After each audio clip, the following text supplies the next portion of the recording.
రాక్షసులైనప్పటికీ కూడా పరమాత్మకి ఏ విధమైనటువంటి భేదభావం ఉండదు. ఆయనకి కావలసింది సత్యము ధర్మము అంతే. మెట్ట వేదాంతం అంటారే, ఏదో మనిషిగా పుట్టి ఏ రూపంతో నువ్వు ఉన్నావన్న దానితో కాదు, పైకి వేదాంతం మాట్లాడి లోపల ఆచరణ యందు అది ఏదీ లేదనుకోండి, లోపల చిత్తమంతా పాపముతో నిండిపోయి పైకి ఏదో మంచి మాటలు చెప్తానంటే లొంగిపోయేంత అమాయకుడు పరమాత్మ కాడు. నిజంగా భక్తి ఎవరి దగ్గరుందో, నిజంగా ఆయన యందు ప్రేమ ఎవరికి ఉందో, ఎవరికి ధర్మానుష్ఠానం చెయ్యాలని తాపత్రయం ఉంటుందో అటువంటి వారిని నిరంతరం కాపాడుకుంటూ ఉంటాడు. వాడు రాక్షసుడైనా ఆయనకి ఇబ్బంది లేదు. ఆ మెట్ట వేదాంతం చెప్పినంత మాత్రం చేత ఆయనేం ప్రసన్నుడైపోడు అనడానికి ఉదాహరణ ఒక్కటే. హిరణ్యాక్షుడు మరణించిన తరువాత రాక్షసులందరినీ పిలిచి ఒక మాట అన్నాడు, నా తమ్ముడు హిరణ్యాక్షుడు చూశారా ఎంత దారుణంగా చంపేశాడో శ్రీహరి, వరాహ రూపాన్ని పొంది సంహరించాడు. ఆ శ్రీ మహావిష్ణువు ఎక్కడ దాక్కున్నా కూడా వెతికి పట్టుకుని సంహరించవలసిందే. శ్రీ మహావిష్ణువుకి ఒక్కచోటు కాదు శరీరం ఉండేది, అందరికీ ఉన్నట్టుగా కాదు. వేదములు ఎక్కడుంటాయో, తాపసులు ఎక్కడుంటారో, యజ్ఞయాగాది క్రతువులు ఎక్కడుంటాయో, తపస్సు ఎక్కడుంటుందో, దానం ఎక్కడుంటుందో, గోవు ఎక్కడుంటుందో, భూసురులు ఎక్కడుంటారో, ఎక్కడైతే నిష్ఠ ఉంటుందో, ఎక్కడ ధర్మం ఉంటుందో, ఎక్కడ శ్రద్ధ ఉంటుందో, ఎక్కడ కాంతి ఉంటుందో అక్కడంతా విష్ణు ఉంటాడు. అందుకే ఆయా స్థానములు మీకు ఎక్కడ కనపడినా వాటినన్నింటినీ భంజించి నాశనం చేసి పారేయండి. విష్ణువు యొక్క శరీరాన్ని తరిగేస్తే విష్ణువు అంతరించిపోతాడు. కాబట్టి ఇవన్నీ విష్ణు శరీరములు, అంగప్రత్యంగములు, కాబట్టి వీటిని నాశనం చేయండి అన్నాడు. ఈలోగా ఎవరో వచ్చి చెప్పారు, అయా మీ అమ్మగారు దితి, ఆ తర్వాత నీ సోదరుడి యొక్క భార్యలు బిడ్డలు ఏడుస్తున్నారు, ఆ హిరణ్యాక్షుడు మరణించాడని అన్నారు. వాళ్ళ దగ్గరికి వెళ్ళాడు, వాళ్ళని పిలిచి కూర్చోపెట్టి వాళ్ళతో మాట్లాడడం మొదలుపెట్టాడు. నిజంగా హిరణ్యకశిపుడు చేసినటువంటి ప్రసంగం వింటే అబ్బా ఎంత వేదాంతం చెప్పాడు రా అనిపిస్తుంది మనకి. నీరాగార నివిష్టపంధుల క్రియం సంసార సంచారుల్ ఒత్తురు కూడి విత్తురు సదా సంగంబు లేదొక్కచో సూరుల్పోయుడి త్రోవపోయను భవత్సునుండు తల్లి మహాశూరుండాతడు తద్వియోగమునకున్ శోకింపది కేటికిన్ అన్నాడు. నీరాగార నివిష్ట పాంధుల క్రియన్ సంసార సంచారుల్ ఒత్తురు కూడి విత్తురు. ఈ సంసార సంచారులున్నారే, భార్య భర్త పిల్లలు, ఆయన ఎక్కడో పుడతాడు, ఎక్కడో పెరుగుతాడు, ఎక్కడో చదువుకుంటాడు, ఎక్కడో ఉద్యోగం చేసుకుంటూ ఉంటాడు, ఈమె ఎక్కడో పుడుతుంది, ఎక్కడో పెరుగుతుంది, ఏదో ఇద్దరికీ పెళ్ళి అవుతుంది, వాళ్ళిద్దరూ కలుస్తారు, మీకన్నా నాకేమి నాకన్నా మీకేమి అంటుంది, ఇద్దరూ కలిపి ఒక్కటైపోతారు, పిల్లలు పుడతారు, ఇదే సంసారం అంటారు. ఆ తర్వాత ఎవరు ముందో ఎవరు వెనకో మళ్ళీ విడిపోయి వెళ్ళిపోతారు. చేసుకున్న ప్రారంధం, చేసుకున్న పుణ్యాన్ని బట్టి పునర్జన్మల్లోకి వెళ్ళిపోతారు. చలివేంద్రం ఉంటుంది, చలివేంద్రం దగ్గరికి తూర్పు నుంచి పశ్చిమానికి, పశ్చిమం నుంచి తూర్పుకి వెళ్ళిపోతున్న బాటసారులు ఇద్దరు కలుసుకుంటారు. ఇద్దరు తలపాగాలు విప్పి అక్కడ కూర్చుని చల్లటి మంచినీళ్లు తాగి, ఏమండి ఇటువైపుకి వెడుతున్నప్పుడు దారి బాగానే ఉందా, దారి దొంగలు లేరు కదా, ఏమీ ఇబ్బందులు లేవు కదా అని అడుగుతారు.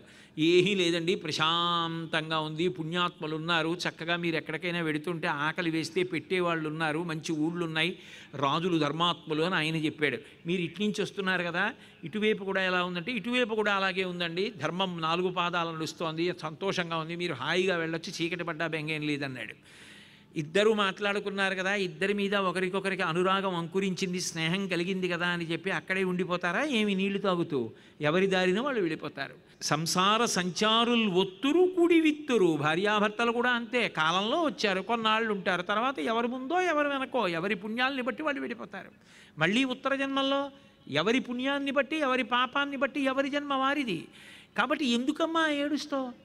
పైగా నీ కొడుకే అందరిలా చచ్చిపోయాడా? సామాన్యమైన వాడు కాదమ్మా, మహాశూరుడు, శ్రీ మహావిష్ణువుతో యుద్ధం చేశాడు. ఒక క్షణం నిలబడతారమ్మా విష్ణువుతో యుద్ధంలో? ఎంతసేపు యుద్ధం చేశాడమ్మా. మహాశూరుండాతడు తద్వియోగమునకు శోకింప నీకేటికిన్. అటువంటి మహావీరుండి కన్నాను వీరమాతనుడి సంతోషించడం పోయి ఏడుస్తావేంటి? అయినా నేను ఒకటి చెప్పనా, ఇవి మన చేతుల్లో ఉండవమ్మా. భగవంతుడు అని ఒకడు ఉన్నాడు, ఆయన నిర్ణయిస్తాడు ఎప్పుడు పుట్టాలి, ఎలా పెరగాలి, ఎంత బలం ఉండాలి, ఎన్ని తెలివితేటలు ఉండాలి, వాడు చివరికి ఎలా పడిపోవాలి. మనం అనుకున్నట్టు ఉండవమ్మా, ఆయన ఎలా అంటాడో అలా జరుగుతాయి. ఎవ్వడు సృజించు ప్రాణుల ఎవ్వడు రక్షించు త్రుంతు ఎవ్వడు అనంతుండెవ్వడు విభుడెవ్వడు వాడి విధమున మనుచు బెనుచు హేలారతుడై అన్నాడు. ఆయనమ్మ ఈ లోకములన్నింటినీ సృష్టిస్తాడు, నిలబెడతాడు, మహాప్రళయంలో తనలో ఐక్యం చేసుకుంటాడు. ఆయన కన్నా గొప్పవాడు లోకంలో లేడమ్మా. ఆయన ఎలా అనుకుంటాడో అలా జరుగుతుంది. పిచ్చి తల్లి, ఎందుకు ఏడుస్తావు? ఏడవవద్దు. మచ్చిక వీరికెల్లా బహుమాత్రము చోద్యము దేహి పుట్టుచున్ చచ్చుచునుండ చూచెదరు తా చావకమానెడు వారి భంగి ఈ చచ్చిన వానికెచ్చెదరు చావున కొల్లక దాగవచ్చునే ఎచ్చట పుట్టినచ్చటికి పోవుట నైజము ప్రాణికోటికి. ఎంత వేదాంతం చెప్పాడండి వీడు! అసాధ్యం నిజంగా. ఏ వశిష్ఠుడో వ్యాసుడో చెప్పవలసినంత వేదాంతం చెప్పాడు. మచ్చిక వీరికెల్ల బహుమాత్రము చోద్యము. ఇదో ఆశ్చర్యం. ఏమిటో పెద్ద తెలిసిన వాళ్ళలా ఇలా ఏడుస్తూ ఉంటారు. ఏమిటో చచ్చిపోయాడండి అని ఏడుస్తారు. ఏమిటో వీడు చచ్చిపోనట్టు. వీడు చచ్చిపోడు, వాడు చచ్చిపోయాడు అన్నట్టు. వీడు వెళ్ళిపోడేంటి? చచ్చిన వానికి ఎచ్చెదరు చావున కొల్లక దాగవచ్చునే. చావకుండా ఎవడైనా ఉండిపోతాడు ఆ లోకంలో? ఎవడైనా వెళ్ళిపోవలసిందే. అది సత్యం. దానికి ఆడవడం ఎందుకు? ఏదో భగవద్గీతలో కృష్ణ పరమాత్మ చెప్పినట్టు చెప్పాడు. ఎచ్చట పుట్టినచ్చటికి పోవుట నైజము ప్రాణికోటికి. దానికి ఆడవడం ఎందుకమ్మా? నాకు అర్థం కాలేదు. ఎందుకు ఏడుస్తున్నారు మీరు అన్నాడు. ఏమిటో ఈయన చెప్పింది బాగానే ఉందనుకున్నారు. సుయుజ్ఞోపాఖ్యానం చెప్పాడు. ఎంత వేదాంతం చెప్పాడు! నిజం కదా, ఏడవకూడదు కదా. అంతటి భవత్సూనుండు తల్లి మహాశూరుండా అతడు తద్వియోగమునకు శోకింప నీకేటికిన్. ఏడవకూడదమ్మా అన్నాడు. నిజం, చాలా మంచి మాట చెప్పాడు. హిరణ్యకశిపుడు ఏడవకూడదని వాళ్ళందరూ దుఃఖం నుంచి ఉపశాంతి పొంది లోపలికి వెళ్ళిపోయారు. ఇంత వేదాంతం చెప్పాడు కదా, నిజంగా ఎంత ప్రశాంతంగా ఆయన భగవద్భక్తితో బతకాలని మనం అనుకుంటాం. వెంటనే వాళ్ళు వెళ్ళిపోయారా లేదా చూశాడు. తలుపు దగ్గరికేసి బయటికి వచ్చాడు. మంత్రుల్ని సేనాపతుల్ని పిలిచాడు. విష్ణువుకి ఇదే పని. రాక్షస వంశాన్ని ఇలాగే నాశనం చేస్తుంటాడు. ఆ విష్ణువుని నాశనం చేసే వరకు నేను నిద్రపోను. దానికి కావలసిన శక్తిని పొందడానికి సాధనము తపస్సు ఒక్కటే. గొప్ప తపస్సు చేస్తాను, మందరగిరి మీదకి వెళ్ళి తపస్సు చేస్తాను, మీ అందరూ రాజ్యభారాన్ని జాగ్రత్తగా చూడండి అని చెప్పి ఆ మందర పర్వతం దగ్గరికి వెళ్ళి భయంకరమైనటువంటి తపస్సు మొదలుపెట్టాడు. తీక్షణమైన ఎండలో కూడా పంచాగ్నిహోత్రములు అంటారు. చుట్టూ 4 వైపులా అగ్నిహోత్రాన్ని పెట్టుకుని సూర్యుణ్ణి కనురెప్ప వేయకుండా చూస్తుంటారు. అంత బాధ సహించి చేశాడు తపస్సు. ఎంత తపస్సు చేశాడు అంటే, చతుర్ముఖ బ్రహ్మగారు ఒక మాట అన్నారు. ఇంతకుముందు తపస్సు చేసిన వాళ్ళని చాలామందిని చూశాను, కానీ నీలా తపస్సు చేసిన వాడిని నేను చూడలేదన్నాడు. ఎందుకనంటే అసలు శరీరం లేదు, చర్మం అంతా తినేసాయి కీటకాలు, రక్తం తాగేశాయి, ఏమీ లేవు, ఎముకల గూడు ఒకటే మిగిలింది. అసలు అన్నము లేదు, నీళ్లు లేవు. అలాగే చేస్తున్నాడు. పైన శుభ్రంగా గడ్డి మొలిచిపోయింది, చెట్లు మొలిచిపోయాయి, పుట్టలోపల ఉండిపోయాడు. ఆ ఘోరమైన తపస్సు నుంచి వచ్చేటటువంటి జ్వాలల చేత లోకమంతా ఆక్రమింపబడుతోంది. తట్టుకోలేక దేవతలందరూ వెళ్ళారు. ఏదో ప్రళయానికే చేస్తున్నాడు రాక్షసుడు, సద్బుద్ధితో చేయడు. కానీ తప్పదు, దేనికిచ్చే ఫలితం దానికి ఇవ్వాలి. ఇంత తపస్సు చేశాడు, మీరు అనుగ్రహించవలసిందే అన్నారు. బ్రహ్మగారు హంసవాహనం మీద వచ్చి దిగి ఒక్కసారి పిలిచారు, హిరణ్యకశిపా అని. ఆయన పిలవగానే ఒక్కసారి కళ్ళు తెరిచి చూశాడు. ఏముంది శరీరం? చతుర్ముఖ బ్రహ్మగారు తెల్లబోయారు. ఏమి ఘోరమైన తపస్సు రానిది, ఇంత గొప్ప తపస్సు చేశావని కమండలంలో నీళ్లు తీసి జల్లారు. ఆ పవిత్ర జలాలు తాకగానే మళ్ళీ తేజోవంతంగా శరీరం వచ్చింది. లేచి నిలబడి బ్రహ్మని స్తోత్రం చేశాడు. ఏం కావాలి నీకని అడిగారు. గాలిన్ కుంభిని అగ్ని అంబువుల ఆకాశస్థలిన్ దిక్కులన్ రేలన్ ఘస్రములన్ తమప్రభల భూరిగ్రాహ రక్షో మృగ వ్యాళాదిత్య నరాది జంతు కలహవ్యాప్తిన్ సమస్త్రాస్త్ర శస్త్రాళిన్ మృత్యువు లేని జీవనములోకాధీశ ఇప్పించవే అన్నాడు. ఏమిటి, ఇంత తపస్సు చేసినవాడు మోక్షం ఇమ్మని అడుగుంటే ఏమైపోనో హిరణ్యకశిపుడి చరిత్ర, ఎన్ని దేవాలయాలుండునో. అది కక్ష విష్ణువు మీద. అర్థం ఉందా దానికి? ఏమైనా గాలిలో చచ్చిపోకూడదు, నీటిలో చచ్చిపోకూడదు, నిప్పులో చచ్చిపోకూడదు, ఆకాశంలో చచ్చిపోకూడదు, వాయువులో చచ్చిపోకూడదు, ఇంట్లో చచ్చిపోకూడదు, బయట చచ్చిపోకూడదు, రాత్రి చచ్చిపోకూడదు, పగలు చచ్చిపోకూడదు, అస్త్రంతో పోకూడదు, శస్త్రంతో పోకూడదు, దేవతలు, యక్షులు, గంధర్వులు, కిన్నెరులు, కింపురుషులు, ప్రాణమున్నవి, ప్రాణం లేనివి, యుద్ధాలలో పాముల చేత, వేటి చేత నేను మరణించకుండా నాకు వరమి అన్నాడు. చతుర్ముఖ బ్రహ్మగారు తెల్లబోయి, ఇలాంటి వరం ఇంతకుముందు ఎవరూ నన్ను అడగనూ లేదు, నేను ఇవ్వనూ లేదు, కానీ నువ్వు చేసిన తపస్సు అటువంటిది, తప్పనిసరి పరిస్థితుల్లో నీకు ఇస్తున్నాను, నువ్వు భద్రంగా ఉండు, లోకాల్ని భద్రంగా ఉంచు అని వరం ఇచ్చాడు. ఇవ్వగానే ఉంటాడు ఆయన అలాగా. అంటే నేను పరమేశ్వరుణ్ణి మోసం చేయగలిగాను, చావు తప్పదంటాడు. కానీ ఇప్పుడు ఎలా చంపుతాడు? పంచభూతాల్లో నాకు చావు లేదు కాబట్టి ఇంకా నన్ను ఎలా చంపుతాడు? అంటే భగవంతుడి కన్నా నేను తెలివైన వాడిని అనుకోవడం కన్నా మూర్ఖత్వం లోకంలో ఇంకేముంటుంది? సర్వజ్ఞుడు అన్న మాట భగవంతుడికి అన్వయం తప్ప ఎవరికీ అన్వయం కాదు. కాబట్టి నా అంత వాణ్ణి నేను అనుకున్నాడు. ఇక యుద్ధం మొదలుపెట్టాడు, దేవతల మీదకి వెళ్ళాడు, దేవతలందరినీ రాజ్యభ్రష్టుల్ని చేశాడు, సమస్త లోకములను తన అధీనం చేసుకున్నాడు, భోగభాగ్యములనన్నింటినీ అనుభవిస్తున్నాడు, పంచభూతములు తన శాసనాన్ని వినాలి, నారదుడు తుంబురులు లాంటి వాళ్ళు కూడా వచ్చి సంగీతం పాడి తనని సంతోషపెట్టాలి. ఆ లీలావతితో కలిసి ఉద్యానవనాల్లో విహరిస్తున్నాడు. ఆయన జీవితంలో ఆయనకున్న బాధ అల్లా ఒక్కటే, కొడుకు ప్రహ్లాదుడు. ఆ ప్రహ్లాదుడు ఆయన దృష్టిలో ఏదో జడుడిలా ఉంటాడు. ఆయన అపారమైనటువంటి శ్రీమన్నారాయణ భక్తి కలిగినవాడు. నిరంతరం తనలో తాను రమిస్తూ ఉంటాడు. ఆయనకి ఇంకొక విషయంతో ప్రమేయం లేదు. ఎందుకని అంటే తనలోనే తాను భగవంతుణ్ణి నిరంతరం చూడగలిగినటువంటి మహానుభావుడు ప్రహ్లాదుడు. అటువంటి వాడు కనుక పరమ సంతోషాన్ని కళ్ళు మూసుకొని శ్రీమన్నారాయణ ధ్యానమునందు పొందుతూ ఉంటాడు. అది ఈయనకి జడుడిలా కనపడ్డాడు. తనయందు అఖిల భూతములందు ఒక భంగి సమహితత్వంబున బరగువాడు, పెద్దల బడగన్న భృత్యుని కైవడి చేరి నమస్కృతులు చేయువాడు, కన్నుదోయికి అన్య కాంతలడ్డంబైన మాతృభావన చేసి మరలువాడు, తల్లిదండ్రుల భంగి దీనవత్సలతను దీనుల కావ చింతించువాడు, సకుల ఎడ సోదరస్థితి జరుపువాడు, దైవతములంచు గురువుల తలచువాడు, లీలనందును బొంకులు లేనివాడు, లలిత మర్యాదుడైన ప్రహ్లాదుడధిప అంటారు. అవతల వాళ్ళని తనలో చూసుకుంటాడు. ఏది చెయ్యాలన్నా ఇది వాళ్ళు నాకు చేస్తే అని ఆలోచించుకుంటాడు. ఆ బాధకి నా బాధకి తేడా ఏమిటి? వాళ్ళ సంతోషిస్తే నా సంతోషం కాదా? ఇందులో ఉన్నదే కదా అందులో ఉన్నది. నేను అన్నప్పుడు ఇలా చూపిస్తున్నాను, వాళ్ళు నేను అన్నప్పుడు ఇలా చూపిస్తున్నారు. తల్లిదండ్రుల భంగి ధర్మవత్సలతను దీనుల కావ చింతించువాడు. తల్లిదండ్రులు ఎలా పసిబిడ్డలు తమని తాము రక్షించుకోలేనటువంటి పిల్లల్ని తల్లిదండ్రులు ఎలా కాపాడతారో అలా దీనుల్ని కాపాడతాడు. మహానుభావుడికి ఒకటా రెండా గుణాలు? కన్నుదోయికి అన్య కాంతలడ్డంబైన మాతృభావన చేసి మరలువాడు.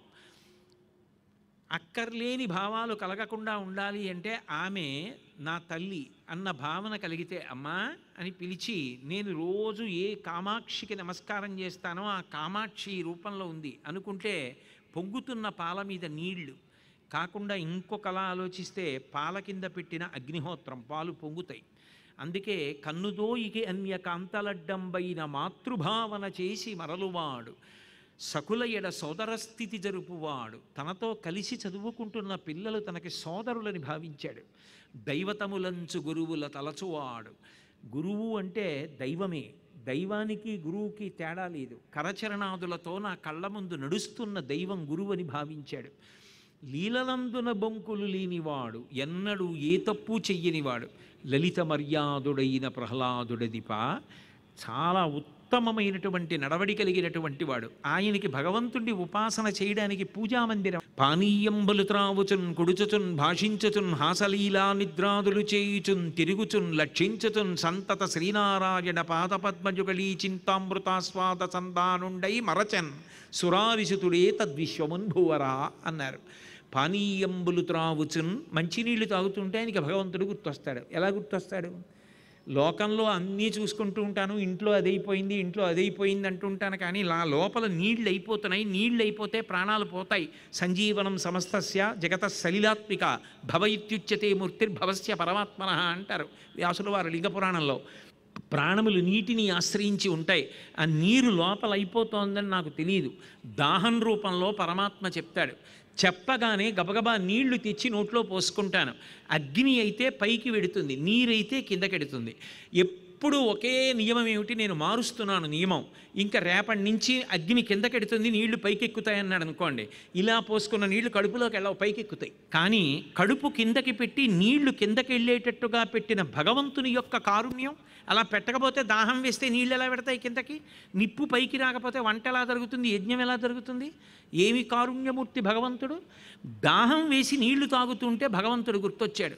పానీయంబులు త్రావుచున్ కుడుచుచున్, తింటూ ఉంటే కఠినమైనటువంటి దంతాలు 32 పెట్టి దాని మధ్యలో మెత్తటి కోట్ల రసాంకురములతో కూడిన నాలుకను పెట్టి పంట పండితే ఆ వడ్లు దంచితే ధాన్యం వస్తే నీళ్లలో పోసి నిప్పు మీద పెడితే మెత్తటి అన్నం తయారైతే దాంట్లో కూర కలుపుకు తింటే రుచి వస్తే భోగం అనుభవిస్తూ తింటూ ఉంటే నాలిక పళ్ళ మధ్యకి తోస్తూ ఉంటే పళ్ళ మధ్య నాలిక పడకుండా రుచిని చూస్తూ ఉంటే లాలాజనం దవడలలోంచి పుట్టి అందులోంచి వచ్చిన మ్యూకస్ స్టైలిల్లోంచి సూక్ష్మక్రిములు మరణించి గొంతులోకి జిగురుగా జారిపోతోందా? ఇవన్నీ ఎవడు చేస్తున్నాడు? ఆయన చేస్తున్నాడు తప్ప. కుడుచుచున్ తింటుంటే భగవంతుడు గుర్తొచ్చాడు. పానీయంబులు త్రావుచున్ కుడుచుచున్ భాషించుచున్. ఎక్కడో నాకు ఏదో చెప్తున్నప్పుడు ఇది చెప్పాలని ఆలోచన వచ్చినంత మాత్రం చేత మూలాధార చక్రం దగ్గర కదిలినటువంటి వాయువు పైకొచ్చి బ్రహ్మరంధ్రం దగ్గరికి వెడితే ఇంకా సమయం అవలేదు, నిర్గమించకూడదని వెనక్కి తోసేస్తే వెనక్కి వచ్చినటువంటి వాయువు నోటి దగ్గరికి వచ్చి నిలబడితే నా భావానికి అనుగుణంగా నాలుక కదిలి గాలిని నొక్కితే సొట్టలు పడినటువంటి గాలి అక్షరములై అక్షరములు పదములై పదములు వాక్యములై నా నోటిలోంచి పైకొచ్చి మీ చెవిలోంచి లోపలికెడితే నా భావం మీ భావం అవడం స్వరపేటిక ద్వారా అది మాటగా మారుతోందా? భావాన్ని మాటగా మారుస్తున్నటువంటి పరమాత్మ ఎంత గొప్పవాడు! ఏది చేస్తున్నా భగవంతుడు గుర్తొచ్చాడు. పూజ చేస్తే భగవంతుడు గుర్తు రావడం కాదు, పూజ చేస్తే మనసు నిలబట్టం లేదండి కాదు, ఆయనకి ఎప్పుడూ భగవంతుడి మీదే నిలబడింది. పానీయంబలు త్రావుచున్ కుడుచుచున్ భాషించుచున్ హాస లీలా నిద్రాదులు చేయుచున్. ఎవడు పట్టించాడు ఆ నిద్ర? ఎంత సుఖం! ఆ నిద్రలో ఎంత బడలికపోతోంది. హాసలీలా నిద్రాదులు చేయుచున్ తిరుగుచున్ లక్షించుచున్ సంతత శ్రీనారాయణ పాదపద్మజుగళీ చింతామృతాస్వాద సంధానుండై మరచన్సురారిసుతుడే తద్విశ్వమున్భువరా. విశ్వాన్నంతటినీ మరిచిపోయి నిరంతరం శ్రీమన్నారాయణుని యొక్క స్మరణ వలన ఆయన పాదముల నుంచి స్రవించేటటువంటి అమృతధారలను గ్రోలి మత్తెక్కిపోయి నిరంతరమునందు ధ్యానస్థితిలో ఉండగలిగినటువంటి గొప్ప అదృష్టవంతుడు ప్రహ్లాదుడు. అందుకే గుణనిధియగు ప్రహ్లాదుని గుణములనేకములు కలవు గురుకాలమునన్ గణతింపనశక్యములు ఫణిపతికి బృహస్పతికి భాషాపతికిన్ అన్నారు. ఆ ప్రహ్లాదుని యొక్క గుణములు లెక్క పెడదామంటే సాధ్యమయ్యే విషయం కాదు. ఎందుకని అంటే దేవగురువైనటువంటి బృహస్పతి కానీ, అన్ని తలలు ఉన్నటువంటి 1000 పడగలు కలిగినటువంటి 1000 తలలు కలిగినటువంటి ఆదిశేషుడు కానీ, భాషాపతికి 4 ముఖములు కలిగి 4 ముఖములతో 4 వేదములను చెప్పేటటువంటి చతుర్ముఖ బ్రహ్మగారు కానీ ప్రహ్లాదుని యొక్క గుణములను చెప్పలేరు. అన్ని ఉత్తమ గుణములకు ఆలవాలమైనటువంటి వాడు. అటువంటి పిల్లవాడు సక్రమంగా ఉండట్లేదు, ఈ పిల్లవాడు ఎవరి మీదకో దండెత్తట్లేదు, దేవతల్ని పాడు చేయట్లేదు, యజ్ఞయాగాదులు పాడు చేయట్లేదని బెంగ పెట్టుకున్నవాడు తండ్రి హిరణ్యకశిపుడు. హిరణ్యకశిపుడి బాధలు పడలేక దేవతలందరూ శ్రీమన్నారాయణుణ్ణి స్తోత్రం చేశారు. ఆయన దర్శనమివ్వలేదు, ఆయన వాణి వినపడింది. ఆయన వాణి వినపడి ఒక మాట అన్నాడు, మీరు అడిగారని చంపనం, మీరు చంపేయమన్నారని చంపనం. నేను చంపడానికి కొన్ని కారణాలు ఉంటాయి. శుద్ధ సాధులందు సురలందు శృతులందు గోవులందు విప్ర కోటియందు ధర్మ పదవి ఎందు తవిలి నాయందు వాడెన్నడలుగు నాడే పట్టి హింస చేతు. శుద్ధ సాధులందు భగవంతుణ్ణి నమ్ముకుని జీవితం గడిపేటటువంటి పరమ భాగవతోత్తముల జోలుకెళ్ళి వాళ్ళని బాధ పెడితే నేను అవతారంగా వచ్చి సంహారం చేస్తాను. శుద్ధ సాధులందు సురలందు శృతులందు దేవతల జోలికెళ్ళినా, వేదాల జోలికెళ్ళినా, గోవుల జోలికెళ్ళినా, యజ్ఞయాగాదుల జోలికెళ్ళినా, ధర్మం జోలికెళ్ళినా, చిట్ట చివరికి నా జోలికొచ్చినా నేను విడిచిపెట్టను. తనని చివర చెప్పుకున్నాడు. శుద్ధ సాధులందు సులలందు శృతులందు గోవులందు విప్ర కోటియందు ధర్మ పదవి ఎందు తవిలి నాయందు వాడెన్నడలుగు నాడి హింసనొందు. కన్న కొడుకు శమదమ సంపన్నుడు నిర్వైరుడనక ప్రహ్లాదుని రోషంబున వాడెన్నడు ఆపన్నత పొందచేయునాడే పట్టివధింతున్. శమదమాదులకు ఆలవాలమై ఇన్ని గుణములకు నిధి అయినటువంటి ప్రహ్లాదుని పట్టి చంపాలని వాడు ఏనాడు అనుకుంటాడో ఆనాడు వాడిని పట్టి చంపేస్తాను. అప్పటి వరకు వాడి జోలికి రాను. కానీ అది జరుగుతుంది ఒకనాడు. మీరు బెంగ పెట్టుకోకండి. రాక్షసుడు వెళ్ళిపోతాడు, మీరు ప్రశాంతంగా ఉంటారు. ఓర్పు పట్టండి. దేనికైనా ఓర్పు ప్రధానం. ఆ ఓర్పు లేకుండా లోకం నిలబడదు. ఓరిమి పట్టండి అన్నాడు. అందరూ వెళ్ళిపోయారు. చండ అమర్కులు అని శుక్రాచార్యుల వారి బిడ్డలు. శుక్రాచార్యుల వారు ఆ సమయంలో రాజధానిలో లేరు.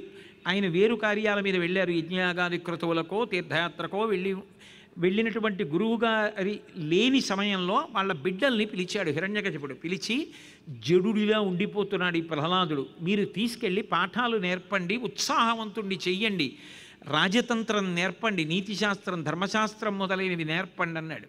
తప్పకుండా తీసుకెళ్ళి నీ వంశాంకురాన్ని విద్యాబుద్ధులతో శోభించేటట్టు చేస్తామని తీసుకెళ్లారు. కొంతకాలం అయింది, కొడుకు జ్ఞాపకానికి వచ్చాడు. అసలు వాడు ఎలా చదువుకుంటున్నాడో ఏమిటో ఒకసారి చూడాలనిపించింది. ప్రహ్లాదుణ్ణి పిలిపించాడు, గురువులు తీసుకొచ్చారు. చూడగానే గట్టిగా కౌగిలించుకున్నాడు ఆ ప్రహ్లాదుణ్ణి, ఎత్తి తొడ మీద కూర్చోపెట్టుకున్నాడు. కూర్చోపెట్టుకుని ఒక మాట అన్నాడు. నిజంగా ఇంకా ఆయన విష్ణుభక్తి ప్రకటనం చేయలేదు కదూ, అందుకని అప్పటికి సంతోషం కొడుకు మీద. కానీ తండ్రిగా కొడుకును ఉద్దేశించి చెప్పిన మాట మాత్రం అద్భుతమైన మాట అన్నాడు. అనుదిన సంతోషణములు జనిత శ్రమతాప దుఃఖ సంశోషణములు తనయుల సంభాషణములు జనకులకు కర్ణయుగళి సద్భూషణములు అన్నాడు. ప్రతిరోజు తండ్రి ఎంతో కష్టపడతాడు, కానీ అంత కష్టం ఇంటికి వచ్చిన తర్వాత కొడుకు మాట్లాడుతుంటే పోతుందిట. అందులో చిన్నపిల్లవాడు వచ్చి రాని మాటలు మాట్లాడుతున్న కొడుకు మాట్లాడుతున్నప్పుడు తండ్రి పొందే ఆనందం అలా ఉంటుంది. పైగా అప్పుడు ఓపికండి తిరిగి ఉద్యోగం చేస్తూ సంపాదిస్తూ ఉంటాడు కదా. అందుకని అనుదిన సంతోషణములు జనిత శ్రమ తాప దుఃఖ సంశోషణములు, ఎంత దుఃఖం కలిగినా ఎంత శ్రమ కలిగినా కొడుకు మాటలు వింటుంటే పోతాయిట. తనయుల సంభాషణములు జనకులకు కర్ణయుగళి సద్భూషణములు, కొడుకుల మాటలు తండ్రి చెవులకు పెట్టుకున్న ఆభరణాలట. అంత సంతోషంగా ఉంటుంది రా అబ్బాయి అని కౌగలించుకున్నాడు కొడుకుని, తొడ మీద కూర్చోబెట్టుకున్నాడు. ఏది నాన్న, నువ్వు నేర్చుకున్నది ఏదైనా చెప్పు, ఒక్క పద్యం చెప్పు వింటాను అన్నాడు. అనగానే తండ్రికి నమస్కారం చేసి, ఎల్ల శరీరధారులకు ఇళ్లను చీకటి నూతి లోపలంత్రెళ్ళక వీరు నేమను మతిభ్రమణంబున భిన్నులై ప్రవర్తిల్లక సర్వమున్నాతని దివ్య కళామయమంచు విష్ణునందుల్లము చేర్చితారడవి నుండుట మేలు నిశాచరాగ్రణి అన్నాడు. నిశాచరాగ్రణి, చీకట్లో తిరిగేటటువంటి వాళ్ళకి నాయకుడైన వాడా, ఓ తండ్రి రాక్షసరాజా, ఈ ఇల్లు నాది, ఇది నాది, ఇది నేను ఒక్కటి ఉంటే నాదులు ఎన్నైనా ఉంటాయి. నేను తేనె చుక్క, చుట్టూ చలిచీమలు బోల్డన్ని చేరి నాకుతూ ఉంటాయి. నేను, నా లాల్చి, నా ఉంగరాలు, నా రుద్రాక్షమాల, నా పంచ, నా ఉత్తరీయం, నా దండ, ఎన్ని నాదులు. నా ఇల్లు, నా భార్య, నా బిడ్డ, నా మనం, అబ్బో అంతే ఉంది. ఇక్కడ విష్ణు సహస్రం కన్నా పెద్దది అది, కొన్ని కోట్లు ఉంటాయి నాదులు. ఒక నేనికి ఎన్ని నాదులు. కాబట్టి ఇళ్ళను చీకటి నూతి లోపలంత్రెళ్ళక, నూతిలో పడిపోయిన వాడికి అంతా చీకటిగానే కనపడుతుంది, బయట వెలుతురుగా ఉన్నా.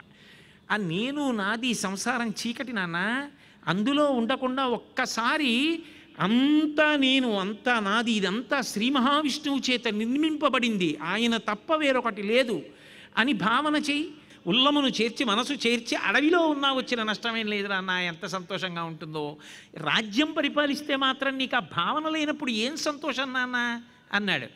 అంటే నాకున్ చూడగ చోద్యమయ్యడిదిగా నా తండ్రి ఈ బుద్ధితా నీకున్ లోపలతోచనోపరులు దుర్నీతులు పఠింపించరో ఏకాంతంబున భార్గవుల్ పలికిరో ఈ దానవ శ్రేణికిన్ ఆ వైకుంఠుండు కృతాపరాధుడు అతని శ్లోకింప నీకేటికిన్, అతనిని వర్ణింప నీకేటికిన్. ఈ బుద్ధి నీకే పుట్టిందా, లేకపోతే మనని పాడి చెయ్యాలని గురువుగారు ఏమైనా ఒక్కడిని కూర్చోబెట్టి విష్ణుభక్తి నేర్పుతున్నాడా అని గురువుల్ని అనుమానించి గురువుల వంక చూశాడు. లేకపోతే ఎవరితో స్నేహం చేస్తున్నావు, ఎవరు నేర్పుతున్నారు నీకు, పిచ్చాడా. వైకుంఠుండు కృతాపరాధుడు, ఆ విష్ణువు మన పట్ల అపరాధం చేశాడు, మనం శత్రుత్వంతో ఉండాలి, ఇలా పొగడకూడదు, తప్పు, ఇదేం మాటలు రా అన్నాడు. మనసు మార్చుకో, ఇది కుదిరే మాట కాదు, విష్ణుభక్తి కుదరదు అన్నాడు. ఆయన అన్నాడు, మందారమకరంద మాధుర్యమునదేలు మధుపంబు పోవునే మదనములకు నిర్మల మందాకి నీ వీచికల తూగు రాయంచజనునే తరంగిణులకు లలిత రసాల పల్లవ ఖాదియై చొక్కు కోయిలజనునే కుటజములకు పూర్ణేందు చంద్రికా స్ఫురిత చకోరక మరుగునే సాంద్ర నిహారములకు అంబుజోదర దివ్యపాదార వింద చింతనామృతపాన విశేషమత్త చిత్త మీరీతి ఇతర విషయంబు చేర నేర్చు వినుత గుణశీల మాటలు వేయునేల అన్నాడు. నాన్న నువ్వు విష్ణుభక్తి వదిలి విష్ణుభక్తి వదిలి విష్ణుభక్తి వదిలి అంటావు నాన్న, అది సాధ్యం అవుతుందా? ఆకాశగంగలో విహరించడానికి అలవాటు పడిపోయినటువంటి మందార మకరంద మాధుర్యమున తేలు, ఆ మంచి మందార పుష్పం, బాగా తేనె కలిగినటువంటి మందార పుష్పంలో ఉండేటటువంటి తేనె తాగడానికి అలవాటు పడిపోయినటువంటి తుమ్మెద ఎక్కడికో వెళ్ళి ఉమ్మెత్త పువ్వు మీద వాలి తేనె తాగమంటే తాగుతుందా? మందారమకరంద మాధుర్యమున తేలు మధుపంబు బోవునే మదనములకు నిర్మల మందాకినీ వీచికల తూగు రాయంచతనునే తరంగిణులకు. ఆకాశగంగా జలాలలో విహరించడానికి అలవాటు పడిపోయినటువంటి రాజహంస ఎక్కడో సామాన్యమైనటువంటి ఉప్పుటేరు దగ్గరికి వెళ్ళమంటే, చిన్న చిన్న నదుల దగ్గరికి వెళ్ళమంటే వెళ్ళగలదా? అంబుజోదర దివ్యపాదార వింద చింతనామృతపాన విశేషమత్త చిత్తమేరీతి ఇతర విషయంబు చేర నేర్చు వినుత గుణశీల మాటలు వేయునేల. అంబుజోదరుడైనటువంటి శ్రీమన్నారాయణుని యొక్క పాదపద్మములను ధ్యానం చేసినప్పుడు అందులోంచి స్రవించేటటువంటి అమృతపానము చేత పరమానందమును పొందడానికి అలవాటు పడిపోయినటువంటి నా మనస్సు లౌకికమైన విషయముల యందు ప్రవర్తించమంటే ఎలా ప్రవర్తిస్తుంది నాన్న అన్నాడు. 5 ఏళ్ల బాలుడివి ఇంత ధూర్తతనంతో చండశాసనున్నై దేవతల్ని పదవీభ్రష్టుల్ని చేసిన నాతో మాట్లాడుతున్నావా, ధూర్తుడా అని తోషవతల పారేశాడు. గబగబా చండామర్కులు లేచి, మహానుభావ ఈ పాఠాలు మేము నేర్పలేదు, ఈ పద్యాలు మేము చెప్పినవి కావు, ఎక్కడి నుంచి నేర్చుకున్నాడో ఎలా చెప్పాడో నాకు తెలియదు, కానీ ఈ పిల్లవాడిని తీసుకెళ్ళి సంస్కరించి మేము బాగా విద్యాబుద్ధులు నేర్పి ప్రత్యేక దృష్టి పెట్టి తయారు చేసి ఈ మాట నీ దగ్గరికి తీసుకొస్తాం, బెంగ పెట్టుకోకనా పిల్లవాడిని తీసుకుని వెళ్ళిపోయారు. వెళ్ళిపోయిన తర్వాత మళ్ళీ ఏదో కొన్నాళ్ళు చదువు చెప్పారు. మేము చెప్పినవి తప్ప నీకు తోచినవి నువ్వు చెప్పకు మీ నాన్నకి, మేము ఏం చెప్పామో అవే చెప్పు సుమా అని 10 మాటలు చెప్పారు. ప్రహ్లాదుడి గొప్పతనం ఏంటంటే ఎప్పగిది వారు చెప్పిన అప్పగిదిం చదువు కాని ఇట్టిట్టని ఆక్షేపించాడు, తానన్ని నిరూపించిన మిథ్యలనుచు నిరూఢమనీషన్. గురువులు ఏ తప్పు పాఠాలు, రాక్షసులు గొప్పవాళ్ళు, విష్ణువుని పూజించకూడదు, యజ్ఞులు చేయకూడదు, యాగాలు చేయకూడదు, ధర్మం ఏమిటి, ఇవన్నీ చెప్తుంటే ఎంతో శ్రద్ధతో అవన్నీ వింటుంటాడు, గురువులకు అప్పచెప్తూ ఉంటాడు. తప్పండి గురువుగారు అదేంటంటే అలాంటి మాటలు చెప్తారని గురువుల్ని మాత్రం అధిక్షేపించాడు. ఇంత బాగా నేర్చుకున్నాడు కదా ఇవే చెప్తాడు, కానీ మళ్ళీ ఏ మందారమ కరంద మాధుర్యమును తేలంటాడో అని భయపడి వాళ్ళు 10 మాటలు జాగ్రత్తగా మేం చెప్పినవి చెప్పు అని చెప్పి, ఎందుకైనా మంచిదని తల్లి లీలావతి దగ్గరికి తీసుకెళ్ళి, అమ్మ నీ పిల్లాన్ని తయారు చేశాం, ప్రభువు దగ్గరికి తీసుకెడుతున్నాం అని తల్లి ఆశీర్వచనం కూడా చేయించి హిరణ్యకశిపుడి దగ్గరికి తీసుకెళ్ళి, ఇప్పుడు చూడు నీ కుర్రవాడు ఎన్ని నేర్చుకున్నాడో అన్నారు. అన్న ఆయనకి ఏమంత సంతోషంగా లేదు, కొద్దిగా అనుమానంగానే ఉంది, ఏమంటాడో వీడిని పిలిచిన తర్వాత అని. దగ్గరికి తీసుకుని కూర్చోపెట్టి, ఏది నీ గురువులు నీకేం చెప్పారు, మీ గురువులు చెప్పిన దాంట్లో నువ్వేం నేర్చుకున్నావు అన్నాడు. ఆయన మొదలుపెట్టేసాడు వాత పెట్టి, చదివించిరి ననుగురువులు చదివితి ధర్మార్థముఖ్య శాస్త్రంబులునే చదివినవి కలవు పెక్కులు చదువులలో మర్మమెల్ల చదివితి తండ్రి అన్నాడు. నానా నాకు ధర్మార్థ శాస్త్రములు ఎన్నో చెప్పారు గురువుగారు, ఎన్నో శాస్త్రాలు చెప్పారు, అన్ని శాస్త్రాలు వాళ్ళ దగ్గర చదువుకున్నాను, కానీ నాన్న అసలు చదువులలో మర్మం ఏమిటో, చదువుల సారం ఏమిటో అది చదివిశాను నాన్న అన్నాడు. అనగానే తండ్రికి అనుమానం వచ్చింది, ఏమర్థమైందిరా నీకు అన్నాడు. శ్రవణం కీర్తనం విష్ణోహ స్మరణం పాదసేవనం అర్చనం వందనం దాస్యం సఖ్యం ఆత్మనివేదనం అంటారు వ్యాసుల వారు మూలంలో. ఏదో తను హృద్భాషల సఖ్యమున్ శ్రవణమున్ దాసత్వమున్ వందనార్చనముల్ ఆత్మలో నిరుకయున్ చింతన సంకీర్తనం బరిడి 9 భక్తిభావముల తారడవి నుండుట భద్రం వంచు తలచు సజ్జనులకున్ భద్రం వంచు తలుచు దైత్యేశ్వర అంటాడు. 9 భక్తి మార్గములు చెప్పాడు. శ్రవణం కీర్తనం విష్ణోహ స్మరణం పాదసేవనం అర్చనం వందనం దాస్యం సఖ్యం ఆత్మనివేదనం. ఇవి 9 భక్తికి మార్గములే. తదేక దృష్టితో వినడం, దానికి పరీక్షిత్, కీర్తనం శ్రీశకుడు, శ్రవణం కీర్తనం విష్ణోహ స్మరణం ప్రహ్లాదుడు, పాదసేవనం లక్ష్మీదేవి, అర్చనం పృథుమహారాజు గారు, వందనం అక్రూరుడు, దాస్యం హనుమ, సఖ్యం అర్జునుడు, ఆత్మనివేదనం బలిచక్రవర్తి. 9 రకాల భక్తులకి 9 ప్రతినిధులు. ఈ 9 మార్గాలలో కూడా పరమాత్మని సేవించి క్షేమంగా అరణ్యంలో ఉన్నా కూడా వచ్చినటువంటి ఇబ్బంది ఏం లేదు నాన్న. నాకు బాగా చదువులో అర్థమైన విషయం ఏమిటో తెలుసా నాన్న? కమలాక్షునర్చించు కరములు కరములు శ్రీనాథు వర్ణించు జింహ జింహ సురరక్షకుని చూచు చుట్కులు చుట్కులు శేషసాయికి మృక్కు శిరము శిరము విష్ణునాకర్ణించు వీనులు వీనులు మధువైరిద విలిన మనము మలము భగవంతు వలకును పదములు పదములు పురుషోత్తముని మీది బుద్ధి బుద్ధి దేవదేవుని చింతించు దినము దినము చక్రహస్తుని ప్రకటించు చదువు చదువు కుంభినీదవు చెప్పెడి గురుడు గురుడు తండ్రి హరిజేరుమనియడి తండ్రి తండ్రి అన్నాడు.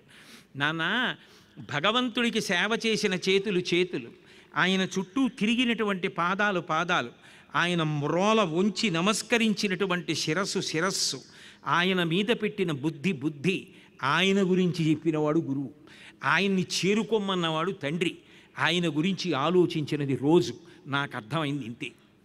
కంజాక్షునకు కాని కాయంబు కాయమే పవనగుంభిత చర్మ భస్త్రికాక వైకుంఠు పొగడని వక్త్రంబు వక్త్రమే ఢమఢమధ్వనితోడి ఢక్కకాగా హరిపూజనములేని హస్తంబు హస్తమే తరుశాఖ నిర్మిత దర్వికాక కమలేశ చూడని కన్నులు కన్నులే తను కుడ్యజాల రంధ్రములు కాక చక్రి చింతలేని జన్మంబు జన్మమే తరళ సలిల నుద్బుదంబు కాక విష్ణుభక్తి లేని విబుధుండు విబుధుడే పాదయుగము తోడి పశువుగాక అన్నాడు. నాన్న, భగవంతుని యొక్క సేవ చెయ్యడానికి పనికిరాని ఈ శరీరం 9 కన్నాలున్న తోలు తిత్తి, ఈ చెయ్యి భగవంతుడికి ప్రేమతో ప్రీతితో పువ్వు వేయడానికి పనికి రాకపోతే కొయ్యతో తయారు చేయబడిన తెడ్డు, భగవంతుణ్ణి చూసినప్పుడు పరవశం పొంది రోమాంచితం కాకపోతే గోడకు పెట్టిన కన్నాలు, ఈ కళ్ళు.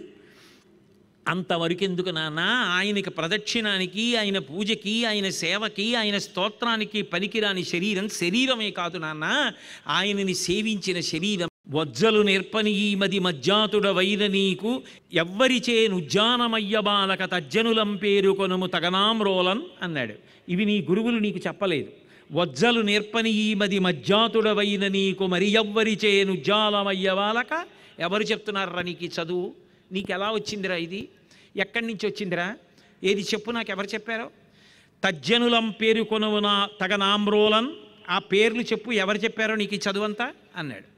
ఆయన అన్నాడు, అంధేందోదయముల్ మహాభజిర శంఖారావముల్ మూక సద్గ్రంథాఖ్యాపనముల్ కృతఘ్నావళి బంధుత్వంబులు నపుంసక వధూకాంక్షల్ భస్మహవ్యంబులు క్రోడ సద్గ్రంథంబుల్ సద్గంధంబుల్ విష్ణుభక్తి హరిభక్తి వర్జితుల వృధారిక్త సంసారముల్. నాన్న, ఏం చెప్తే అర్థం అవుతుంది? ఎవరి చెప్పారు నీకు ఈ చదువు అని అడుగుతున్నావు. ఒకరు చెప్తే వచ్చేది కాదు నాన్న. భగవంతుడి మీద భక్తి, భక్తికి ముహూర్తాలు ఉండవు. రేపు మధ్యాహ్నం 11:30 నుంచి భక్తిగా ఉంటానండి అని ముహూర్తం పెట్టుకోరు నాన్న. అది రావాలి భగవంతుడి అనుగ్రహంతో. ఆ భక్తి ఒక్కటి లేదనుకో నాన్న, మిగిలినవి ఎన్నున్నా జీవితం వ్యర్థమే. దానికి అర్థం లేదు ఇంకా జీవితానికి. అన్నీ ఇచ్చినవాడు ఆయన, ఆయన గురించే నీకు పట్టింపు లేదు, ఇంకా నీ బతుకేం బతుకు. కాబట్టి భక్తి ఉండి తీరవలసిందే నాన్న. కాబట్టి అంధేందూదయముల్, కళ్ళు లేని వాడిని తీసుకొచ్చి చూడవయా ఎంత బాగుందో పర్వతం అంటే ఏం చూస్తాడు? అంధేందూదయముల్ మహాభజిర శంకారావముల్, చెవులు లేనివాడి దగ్గరికి వెళ్ళి శంఖం ఊస్తే, నోరు లేనివాడు పాప ఆయన ఎంత చదువుకుంటే మాత్రం ఆయన్ని ప్రవచనం చేయమంటే, ఆయన్ని చెప్పమంటే ఆ పుస్తకం గురించి. అలాగే నపుంసక వధూకాంక్షల్ కృతఘ్నావళి బంధుత్వంబులు, చేసిన ఉపకారం మరిచిపోయేటటువంటి వాడికి ఎంత ఉపకారం చేస్తే మాత్రం అటువంటి వాడితో బంధుత్వం ఉంటే వాడు తిరిగి ఉపకారం నీకేం చేస్తాడు? భస్మహవ్యములు, యజ్ఞం అంతా అయిపోయింది, హోమం అంతా అయిపోయింది, బూది మిగిలిపోయింది, అందులో నువ్వు పట్టుకెళ్ళి నెయ్యేస్తాను హవిస్సేస్తానంటే ఏ దేవత కెడుతుంది అది? క్రోడ సద్గంధంబుల్, పంది దగ్గరికి వెళ్ళి పన్నీరు వాసన చూపిస్తానంటే దానికి ఏమర్థం అవుతుంది నాన్న? హరిభక్తి వర్జితుల వృధారిక్త సంసారములు, నీకెన్నైనా ఉండొచ్చు నాన్న, భక్తి ఒక్కటి లేనప్పుడు నీ జన్మ బూది, దానివల్ల ప్రయోజనం ఏం లేదు. ఆ భక్తి రమ్మంటే వచ్చేది కాదు, భగవద్ అనుగ్రహం ఉన్నవాడికి వస్తుంది. లేదని చెప్పుకోవడం గొప్ప కాదు నాన్న, ఉందని చెప్పుకుంటే గొప్పవాడి. కాల్చి వాత పెట్టి చెప్పాడు, ఇంకేం చెప్పాలైనా. కాబట్టి నాన్న, నువ్వు హరిభక్తి తెలుసుకున్నావా, అదృష్టవంతుడివి. ఎక్కడ లేని ఆగ్రహం వచ్చింది. ఎవరి ధైర్యం చూసుకుని వీడు మాట్లాడుతున్నాడని భటుల్ని పిలిచాడు. పిలిచి వీడిని తీసుకెళ్ళి శూలాలతో గుచ్చేసి కత్తులతో నరికేసి చంపేయండి అన్నాడు. భక్తుడి యొక్క ప్రహ్లాదుడి యొక్క గొప్పతనం ఏమిటంటే సర్వత్ర ఆదర బుద్ధి, ఎవరిని ద్వేషించడం. కంచి కామకోటి పీఠాధిపత్యం వహించిన మహాపురుషులు చంద్రశేఖరేంద్ర సరస్వతీ స్వామి వారు ఆ ఆదర బుద్ధికి నాకు ప్రహ్లాదుడు ఆదర్శము అని చెప్పుకున్నారు. తన్ను నిశాచరుల్ పొడవదైత్య కుమారుడు మాటి మాటికో పన్నగశాయి ఓ ధనుజభంజన ఓ జగదీశ ఓ సర్వాపన్న శరణ్య ఓ అఖిల పావనయంచు నుతించు కాని తా కన్నుల నీరుతాడు భయకంప సమేతుడు కాడుబూవరా. కత్తులు పట్టుకొచ్చి శూలాలు పట్టుకొచ్చి పొడి చేస్తుంటే అందులో కూడా భగవంతుణ్ణే చూసి నవ్వుతూ నమస్కారం చేస్తూ నిలబడిపోతాడు తప్ప కన్నుల వెంట నీరు కార్చడు, బెంగపెట్టుకోడు, భయపడడు. ఓ జగదీశ ఓ అఖిల పావన ఓ సర్వాపన్న శరణ్య అంటుంటాడు తప్ప శ్రీహరి స్తోత్రం చేస్తాడు తప్ప ఎన్ని చేసినా ఏం చేసినా బెంగపెట్టుకోడు. అంత కరడు కట్టిన భక్తి. ఆఖరికి పారడు లేచి దిక్కులకు బాహువులొట్టడు, బంధురాజిలో దూరడు, ఘోరకృత్యమని దూరడు తండ్రిని, మిత్రవర్గముంజీరడు, మాతృవర్గము వసించు సువర్ణ గృహంబులో నికిందారడు, కావరేయనడు తాపమునందడు కంటకింపడు.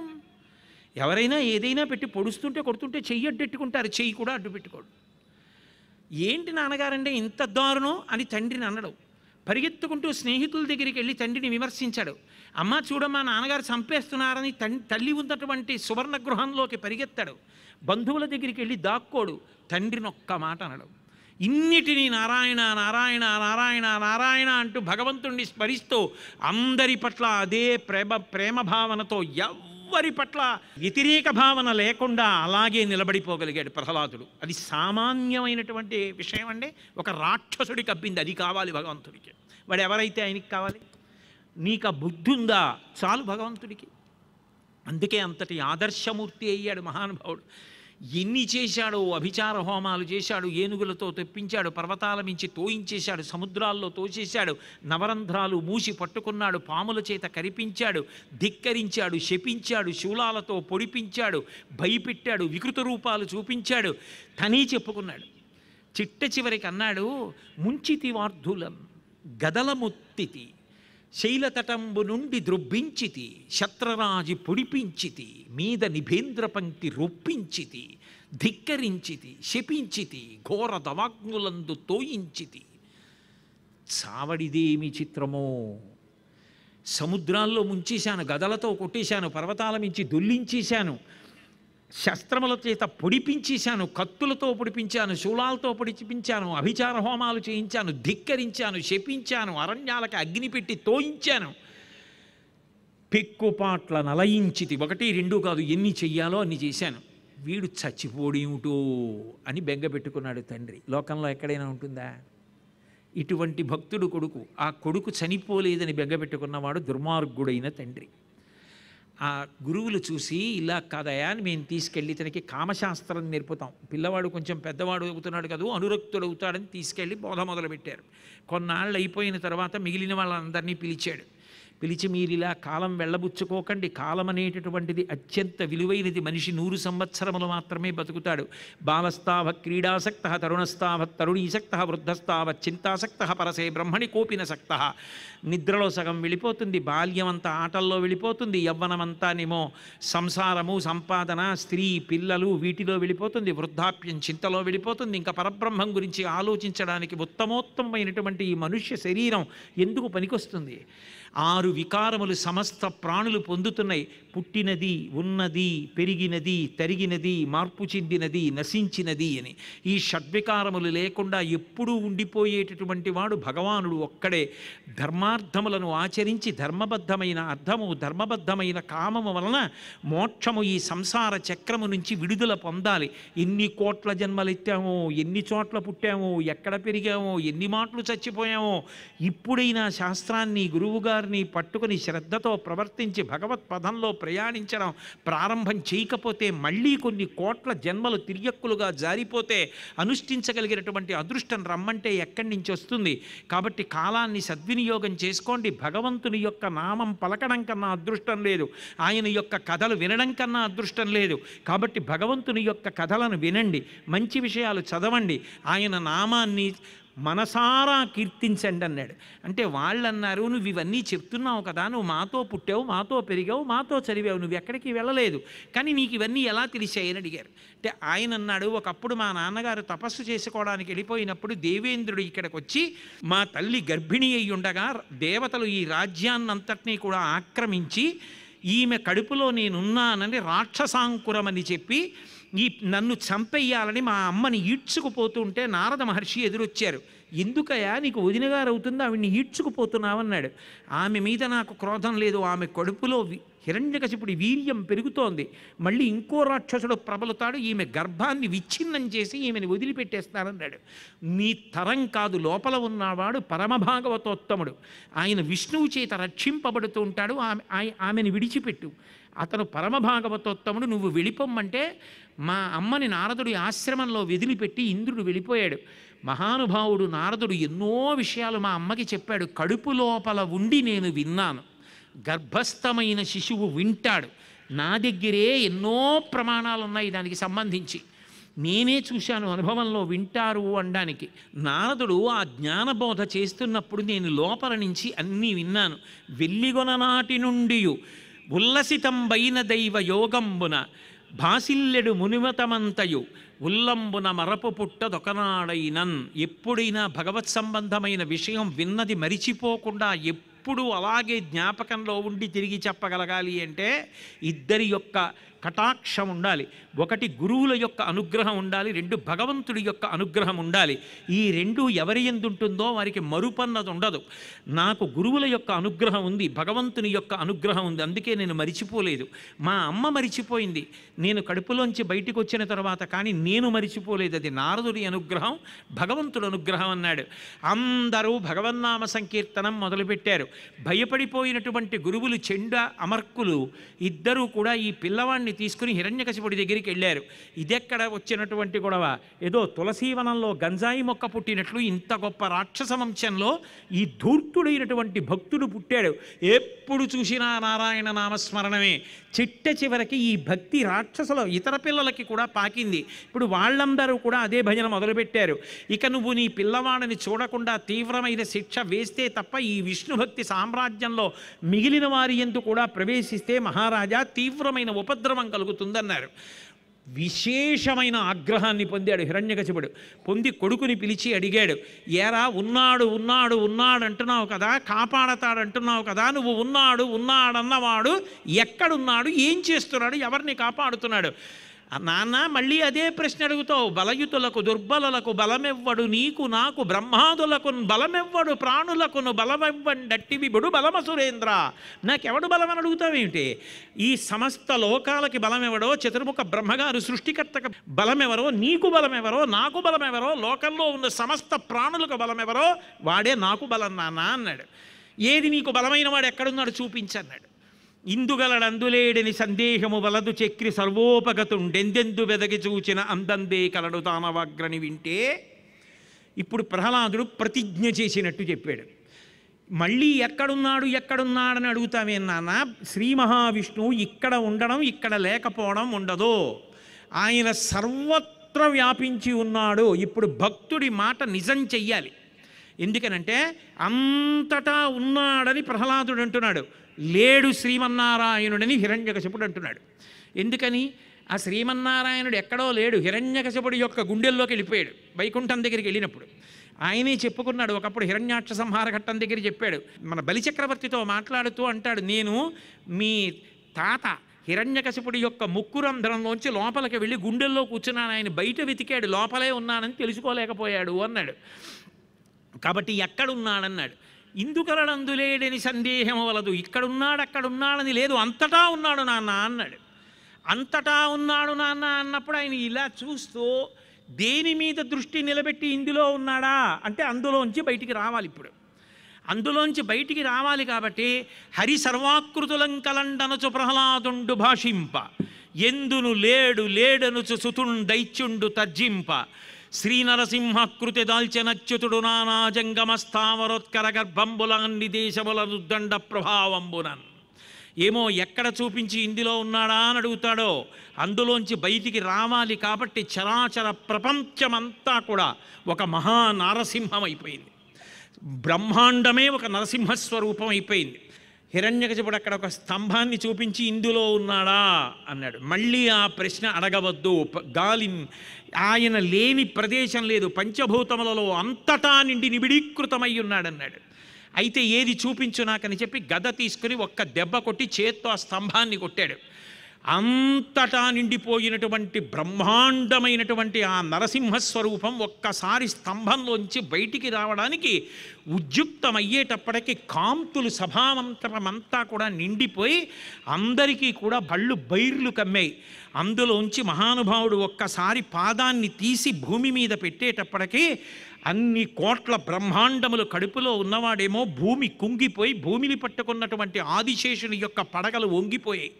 ఆ పెట్టుకున్నటువంటి మణినూపురములు, ఆ భూమిని మోసేటటువంటి పరమ భయంకరమైనటువంటి ఆ దిగ్గజముల యొక్క తొండములు ఎలా ఉంటాయో అటువంటి లావైనటువంటి తొడలు, కట్టుకున్నటువంటి పట్టుపుట్టం, ఆ నడుము సన్నగా ఉన్న దాని మీద పెట్టుకున్నటువంటి వడ్డాణం, దానికి ఉన్నటువంటి చిరుగంటలు మోగుతుండగా కులపర్వతాలు ఎలా ఉంటాయో అంత విశాలమైనటువంటి వక్షస్థలంతో, మేరు మందర పర్వతాల్లో ఉన్న గుహలు ఎలా ఉంటాయో అటువంటి ముక్కులతో వేడి ఊపిరి విడిచిపెడుతుంటే అగ్నిజ్వాలలు వచ్చినట్టుగా వస్తుంటే, తెల్లగా ఉన్నటువంటి ఆ ఒంటి మీద ఉన్నటువంటి కేసరములు బంగారు రంగులో ఉన్నటువంటి ఆ జూలొక్కసారి కదిపితే అది కొట్టుకుని విమానాల్లో విడుతున్న దేవతలు కూడా కింద పడిపోయి మేఘమండలం అంతా చెదిరిపోతుండగా, నాగుపాం పుట్టలోంచి పైకొచ్చి పడగ తిప్పినట్టు నోరు తెరిచి నాలుక ఆడిస్తుంటే, మహాప్రళయ సమయంలో బయలుదేరినటువంటి అగ్ని జ్వాల ఎలా కదులుతుందో అలా నాలుక కదులుతుంటే భయంకరమైనటువంటి దంతపంక్తిని బయటపెట్టి ఆ పక్కన ఉన్నటువంటి 2 కోరలు కూడా భయంకరమైనటువంటి బంగారు రంగుతో వెలిగిపోతున్నటువంటి కాంతితో ప్రకాశిస్తుంటే, ఇంద్రధనస్సు ఎలా ఉంటుందో అలా కనుబొమలు ముడివేసి పెద్ద పెద్ద గండశిలలు ఎలా ఉంటాయో అలా నున్నమైనటువంటి చెక్కిళ్లతో ఉన్నటువంటి వాడై ఒక పెద్ద సముద్రపు టొడ్డుకి వెళ్ళి చూస్తే ఆ చివరి నుంచి ఈ చివరి వరకు నురగతో కెరటములు వస్తుంటే చెలీవి కట్ట ఎలా ఉంటుందో అలా పూలదండలతో అలంకరింపబడినటువంటి పరమ భయంకరమైనటువంటి గొప్ప గొప్ప బలిసినటువంటి చేతులు కలిగినటువంటి వాడై సమస్త భూషణములతో ప్రకాశిస్తూ బాగా పెరిగి వంకరలు తిరిగినటువంటి గోళ్లతో ఉన్నటువంటి వాడై ఒక్కసారి ఆ నోరు తెరిచి పెద్ద గర్జన చేసేటప్పటికి ఆ శబ్దాన్ని తట్టుకోలేక పిడుగులు పడిన చప్పుడొచ్చి మొత్తం బ్రహ్మాండాలన్నీ కాకావికలమైపోతుంటే,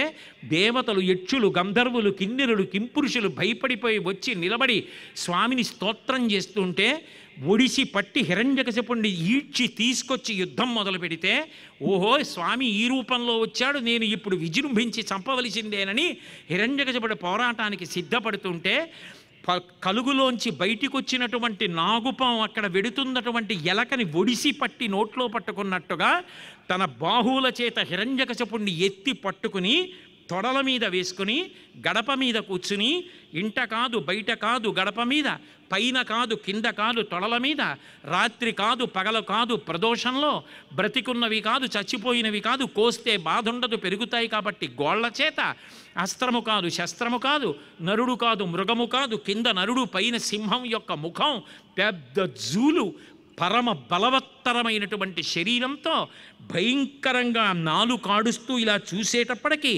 ఎలుక నాగేంద్రుణ్ణి చూసి భయవిహ్వలమై ప్రాణములు పోయినట్టుగా తొడల మీద పడి ఆ సింహపు ముఖాన్ని చూస్తూ పై ప్రాణములు పైనే పోయి హిరణ్యకశిపుడు స్పృహ తప్పి పడిపోతే, భయంకరమైనటువంటి ఆ గోళ్లనే నాగళ్ళుగా చేసి ఆయన గుండెలు బద్దల కొట్టి ఎముకలన్నిటినీ విరిచేసి ప్రేగులు తుంపేసి నెత్తురు తీసి తాగి ప్రేగులు మెళ్ళో వేసుకుని వచ్చిన మిగిలిన రాక్షస సైన్యాన్ని నాశనం చేసి హిరణ్యకశిపుడి శరీరాన్ని విసిరి పారేసి లేచి నిలబడితే, ఆ భయంకర స్వరూపాన్ని చూసి తట్టుకోలేక దేవతలు, యక్షులు, గంధర్వులు అందరూ స్తోత్రం చేస్తుంటే, అమ్మా ఇటువంటి స్వరూపాన్ని స్వామిది ఎన్నడూ చూడలేదు, ఇంత ఉగ్రమైన స్వరూపం, తల్లి లక్ష్మీదేవి నువ్వు వెళ్ళి స్వామిని స్తోత్రం చేసి ప్రసన్నుణ్ణి చేయమంటే, లక్ష్మీదేవి నేను ఎన్నో అవతారాలు చూశాను కానీ ఇంత భయంకరమైనటువంటి అవతారాన్ని నేను చూడలేదు, నేను స్తోత్రం చేయలేను, దగ్గరికి వెళ్ళలేనని భయపడిపోతే, ఓ ప్రహ్లాద నీకోసమే స్వామి ఇంతటి ఉగ్రరూపాన్ని ధరించాడు, నువ్వు వెళ్ళి స్తోత్రం చేయమంటే ధైర్యంగా చిన్న పిల్లవాడు ప్రహ్లాదుడు ఆ నృసింహస్వామి దగ్గరికి వచ్చి, నిన్ను చూసి భయపడిపోతాననుకుంటున్నావా, నీకన్నా భయంకరమైన దాన్ని నేను ఒకదాన్ని చూశాను, సంసారం కన్నా భయంకరమైనది లోకంలో ఇంకొకటి ఉండదు స్వామి, నువ్వు పైకి కోపంగా కనపడుతున్నావు, లోపల ఎంత ప్రశాంతంగా ఉండకపోతే ఆలోచించి, ఒకనాడు బ్రహ్మగారు గాలిన్ కుంభిని అగ్నియంబువల ఆకాశస్థలిన్ దిక్కులన్ రేలన్ గస్రములన్ తమ ప్రబల భూరిగ్రాహ రక్షో మృగ వ్యాలాదిత్య నరాది జంతు కలహ వ్యాప్తిన్ సమస్త్రాస్త్ర శస్త్రాలిన్ మృత్యువులేని జీవనములోకారీశ ఇప్పించవే అంటే, వరం ఇచ్చిన దానికి అనుగుణంగా బ్రహ్మగారి మాట పొల్లుపోకుండా, ఇంట్లో కాకుండా బయట కాకుండా పగలు కాకుండా రాత్రి కాకుండా బ్రతికున్నది కాకుండా చచ్చినది కాకుండా నరుడు కాకుండా మృదం కాకుండా ఇన్నింటికి మినహాయింపుగా బ్రహ్మగారి మాట నిలబెడుతూ హిరణ్యకశిపుణ్ణి చంపావంటే నువ్వు లోపల నిజానికి ఎంత స్వస్థతగా ఉన్నావు, నేను అంతటా ఉన్నావని అన్నానని నా మాట నిలబెట్టడానికి బ్రహ్మాండములన్నీ నృసింహమయ్యావు స్వామి, నీకన్నా గొప్పవాడెవరు, నన్ను అనుగ్రహించు అని ప్రార్థన చేస్తే పరమ సంతోషాన్ని పొంది ఉగ్రరూపాన్ని ఉపసం సంహారం చేసి ప్రశాంతమూర్తి అయి ఎత్తి ప్రహ్లాదుడి తొడ మీద కూర్చోబెట్టుకుని, ప్రహ్లాదా నీకేం కావాలని అడిగాడు. అడిగితే, మళ్ళీ నన్ను మోహంలో ముంచాలని ప్రయత్నిస్తున్నావా స్వామి? ఇంత పవిత్రమైనటువంటి నీ మంగళకర దర్శనం చేసిన తరువాత ఇంకా నాకు లౌకికమైన కోరికలు ఉంటాయా? బ్రతికున్నంత కాలం నిన్ను నింద చేసి నిన్ను సంహరిస్తానని పాపపు జీవనం చేసిన నా తండ్రి ఉత్తమగతులు పొందేటట్టుగా నన్ను అనుగ్రహించు అన్నాడు. అంటే నీ వంటి కొడుకుని కన్న కారణం చేత నీకు ముందు 10 తరాలు వెనక 10 తరాలు నీతో కలిపి 21 తరాలు తరించిపోయాయి. ఏ భావనతో అయితే నేను ముట్టుకున్నాను, దగ్గరికి తీసుకున్నాను, కౌగిలించుకున్నాను, తొడల మీద పడుకోబెట్టుకున్నాను, నా గోళ్ల చేత చీల్చాను, నెత్తురు తాగాను, ప్రేగులు మెళ్ళో వేసుకున్నాను, నా స్పర్శ చేత నీ తండ్రి పునీతమై పాపములను పోగొట్టుకుని ఏనాడో నా స్థానానికి చేరిపోయాడు. కాబట్టి బెంగలేదు, ఇంకొక వరం అడగమన్నాడు. స్వామి నాకు ఏ వరం కావాలి? నాకేం అక్కర్లేదు, మీ దర్శనమే చాలు. మీరు అడగమన్నారు కాబట్టి, అడగకుండా ఉండడం మర్యాద కాదు కాబట్టి ఒక్క వరం అడుగుతున్నాను. నాకు అదే పనిగా కోరికలు పుట్టకుండా నాకు వరం ఇవ్వండి స్వామి, చాలు, దాని వలన మనశ్శాంతి అన్నాడు. ప్రహ్లాద, నీ వంటి భక్తుడు ఎక్కడ లభిస్తాడు? నీ పట్ల నేను పరమప్రసన్నుడనయ్యాను, ఇదే భక్తితో సంతోషంగా రాజ్యం చేసి నన్ను పొందుతావు అంటే అప్పుడు చతుర్ముఖ బ్రహ్మగారు వచ్చి, ఎక్కడ ఎప్పుడు ఈ ప్రహ్లాదోపాఖ్యానాన్ని చెప్పుకున్నా, చదువుకున్నా, విన్నా 33 కోట్ల మంది దేవతలతో పాటు శ్రీ మహావిష్ణువు పరమప్రసన్నుడవుతాడు. దాని చేత అందరికీ సమస్త శుభములు వనగూడుతాయని చెప్పి అందరికీ కూడా అభయం ఇచ్చారు.